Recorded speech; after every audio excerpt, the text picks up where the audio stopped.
Week 2 of the NFL season, and on the WDHA Pro Football Pick'em, I'm already down a game. We welcome the junior executive producer, Chris Swendeman, into the Morning Jolt.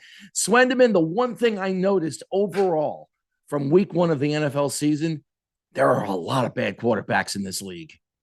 Yeah, I think, and that comes from a lot of teams rested their guys during the preseason. So this is really their first games of the year. And then you had that monsoon in Chicago last week, and Justin Fields and Trey Lance. I mean, they weren't getting anything going in that weather. So I think it's early in the season. I think you'll see it pick up as the season progresses and they get their feet under them. Now, we were talking about quarterbacks. It's a quarterback league. Joe Flacco under center again for the Jets, and you're picking them over the Browns. I'm going with Cleveland. Why are you going with the Jets?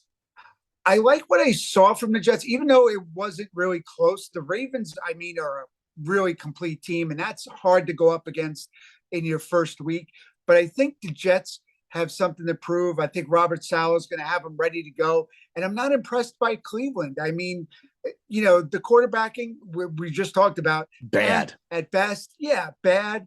And, you know, other than maybe Nick Chubb on offense, they really have nothing to talk about.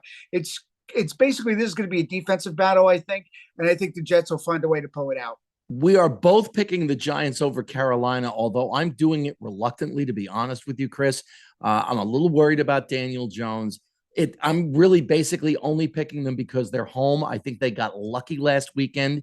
I know Giants fans are excited, and they should be. They're 1-0 for the first time in 6 years. I don't know. That's a pick I could turn around on real quick.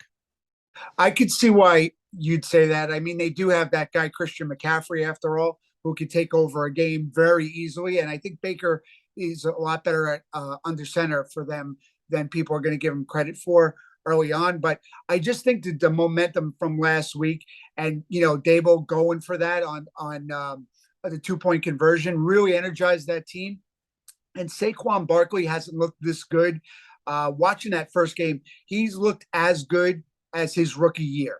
And I think he's going to control the game for them and the tempo. And if he plays like he did last week, I think you're going to see the Giants win this game at home. You can play along with us online at WDHAFM.com and the WDHA Pro Football Pick'em Challenge. The grand prize, a trip for 2 to Hawaii or $5,000 cash. Swendeman will check in again next Friday. All right. Good luck, Jim. We'll see how we do.